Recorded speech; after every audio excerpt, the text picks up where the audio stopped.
मकर संक्रांति के दिन आज सबसे बड़ा ब्रेकिंग खबर फर्स्ट पे आप देखेंगे, क्योंकि ब्रेकिंग देने वाला मैं नहीं हूं।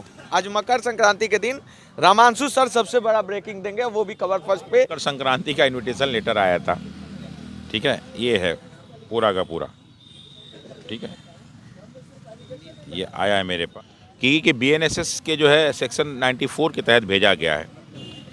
अब इसमें जो इन्होंने बात लिखी है, लिखा है कि तथा मीडिया में भी बीपीएससी जैसी संवैधानिक निकाय के विरुद्ध अनर्गल बयानबाजी की जा रही है। साहब, ये अनर्गल बयानबाजी है? तुम एक परीक्षा ठीक से नहीं कर पाए, ये अनर्गल बयानबाजी है? तुम एक पेपर ठीक से नहीं बनवा पाए, ये अनर्गल बयानबाजी है? तुम जो है पेपर का स्टैंडर्ड इतना लो कर दिए, अनर्गल बयानबाजी है? उसमें 3 प्रश्न गलत हैं, ये अनर्गल बयानबाजी है? बीपीएससी के जो है अध्यक्ष लोग जेल जा चुके हैं, अनर्गल बयानबाजी है? बीपीएससी के वर्तमान चेयरमैन पर दुनिया भर के केस लगे हैं, ये अनर्गल बयानबाजी है? उन पे 420 का केस लगा, ये अनर्गल बयानबाजी है? साहब, हम तो वही बोल रहे हैं जो कानून हमको बताया है, और ये क्या अनर्गल बयानबाजी की जा रही है? और ये पुलिस कौन होता है ये बात कहने वाला? ये डिपार्टमेंट कैसे होता है कहने वाला? और फिर लिखा हुआ है, अतः इस संबंध में आप अपना स्पष्ट मंतव्य और साक्ष्य के साथ। आप कौन होते हैं साक्ष्य मांगने वाले? पुलिस कभी साक्ष्य मांगता है कि पुलिस साक्ष्य इकट्ठा करता है? कानून तो सीख लो भाई, नौकरी चली जाएगी। पुलिस कभी साक्ष्य मांगता नहीं, पुलिस साक्ष्य इकट्ठा करता है। हम बोल रहे हैं इकट्ठा करो। और साक्ष्य तो हमको पिछले बार ही तुमको नोटिस में दे दिया था, जब नोटिस का आंसर देने आया था 3 तारीख को। फिर वही साक्ष्य वही कोर्ट में भी गया, हाई कोर्ट में। ये मैं बताऊं कि साहब वर्तमान चेयरमैन पे 420 का केस लगा है, साक्ष्य चाहिए क्या?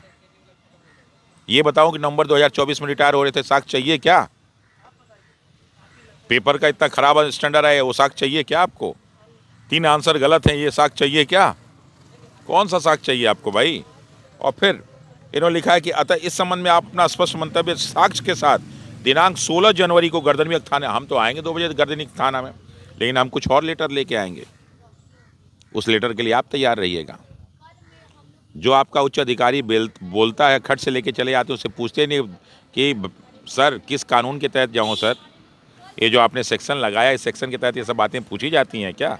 सेक्शन आपने लिखा है क्या? जिला पटना गर्दनीबाग थाना, कांड संख्या 712/24, दिनांक 23/12/2024, धारा 19(1) का 2, 191 का 2, 195 का 2, 223, 132, 62, यही याद कर रखे हैं।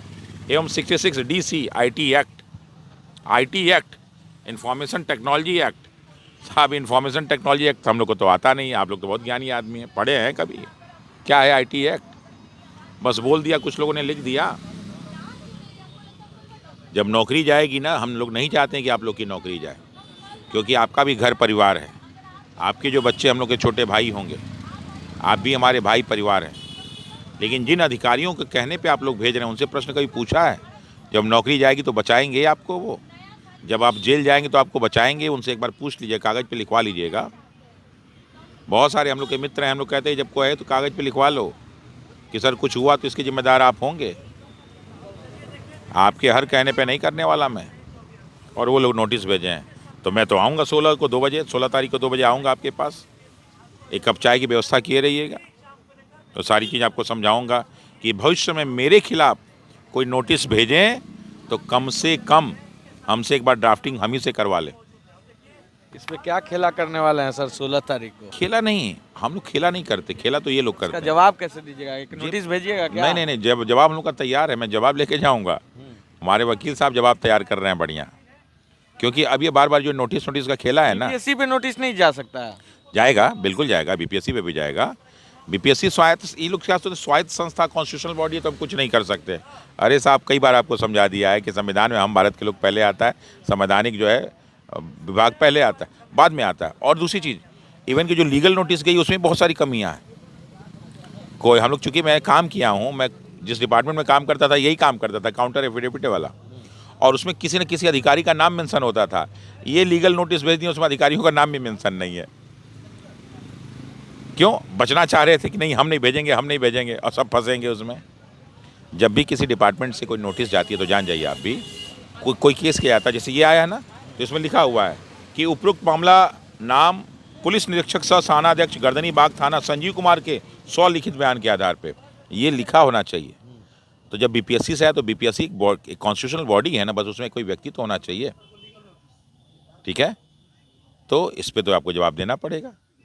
बीपीएससी भी इसमें फंसेगी और बीपीएससी में मानहानि का दावा होगा और सारे के सारे अधिकारी वो फंसेंगे। यही है ना कि कहते हैं विनाश काले विपरीत बुद्धि। जब विनाश काल चल रहा होता है ना तो बुद्धि विपरीत हो जाती है, सही भी चीज़ें गलत होने लगती हैं। तो आशुतोष जी यही सारी कहानी है।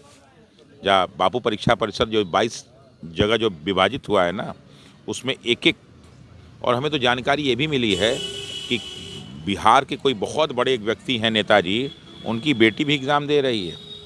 अच्छा, अब कौन नेताजी हैं, किसकी बेटी एग्ज़ाम दे रही है, कहाँ सेंटर पड़ा है, खोज के सब लोग बताएं। जदयू के हैं क्या? नहीं, नाम तो मैं नहीं लूँगा किसी का। पार्टी तो बता सकते हैं। पार्टी भी नहीं बता सकता हूँ। सारा मैं समझ सारा भी नहीं समझाऊँगा।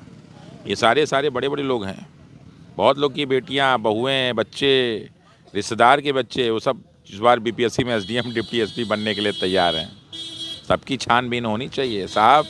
जब आपने छेड़ ही दिया है तो हम लोग भी वो हैं कि छेड़ेंगे तो हम लोग छोड़ेंगे नहीं, और जब तक तोड़ेंगे नहीं तब तक छोड़ेंगे नहीं। तो मेरा सवाल है सर, देखिए बीपीएससी तो क्या कर रही है ये सबको पता है, मेरे व्यूअर्स को पता है, लेकिन मेरा सवाल अब ये सीधा है, क्यों हम लोग भ्रष्ट लोगों के सामने ही हमेशा हाथ पसारते हैं? क्यों नहीं हम लोग अपना पावर खुद अगर टॉप पे जाकर बॉटम को हटा देते हैं? ऐसा नहीं हो सकता? यही होगा इस बार तो यही होगा ना। सारे युवाओं से कहूँगा, आप लोग खड़े होइए हर जगह चुनाव में। अभी वर्तमान में तो अक्टूबर में है ना, सभी लोग अपने अपने जितने भी विधायक लोग हैं उनके यहाँ चिट्ठी भेजिए, उनको बुलाइए, अपने यहाँ बुलाओगे, वोट लेने आओगे ना, बुलाइए उनको, उनके घर के सामने जाके प्रदर्शन कीजिए। उन नेताओं को घर से बाहर मत निकलने दीजिए। हमारे प्रतिनिधि हैं ना, नेता तुम बाद में प्रतिनिधि हमारे हो ना जी, मंत्री तुम बाद में, पहले हमारे प्रतिनिधि बने तब ना तुम जो है मंत्री बने। जहाँ जहाँ भी माननीय मुख्यमंत्री साहब का जो है काफिला जाए, आगे जाके लौट जाइए कि साहब मेरी बात सुनकर आपको जानी पड़ेगी। कोई भी नहीं, निकलवा लीजिए कि कब आपके जिले में जो है उनके प्रगति जो है। तो क्या इस बार छात्र अपने एक पार्टी बनाएंगे? पार्टी की जरूरत ही नहीं है, पार्टी का है इंडिपेंडेंट बिना कोई एथी के कैसे आप? यही भ्रम है लोगों का। लोग ये बना रखे हैं कि साथ बिना पैसे के चुनाव नहीं लड़ा जाता, बिना जो है पार्टी के चुनाव नहीं लड़ा जाता। बहुत सारे निर्दलीय जीते हैं, हर व्यक्ति दिमाग में यही है। पिछली बार तो लोकसभा चुनाव में इलेक्टोरल बॉन्ड से लोग जीत गए, तो इस बार तो इलेक्टोरल बॉन्ड है नहीं। तो अब इलेक्टोरल बॉन्ड की जगह ये बीपीएससी बॉन्ड है, दरोगा बॉन्ड है, सचिवालय बॉन्ड है, बीपीएससी टीआरई बॉन्ड है, ये सब बॉन्ड ही तो है भाई। हमारे माननीय सम्मानीय प्रधानमंत्री जी ने कहा भाई लोकसभा चुनाव तो हम व्यवस्था कर दिए, कम से कम विधानसभा में तो अपनी व्यवस्था कर लो। अच्छा, देखिए इशारे में चौकीदार को भी अब सेटिंगबाज कहा जा रहा है। समझ रहे होंगे, मैं नाम नहीं ले रहा हूँ किसी का। चौकीदार सेटिंगबाज है, बहुत बड़ा यहाँ से ब्रेकिंग निकल के आ रहा है। और देखिए मैं कहूँगा कि बीपीएससी कम से कम नोटिस दे, और रामांशु सर को दे तो थोड़ा सोच समझ के दीजिए भैया।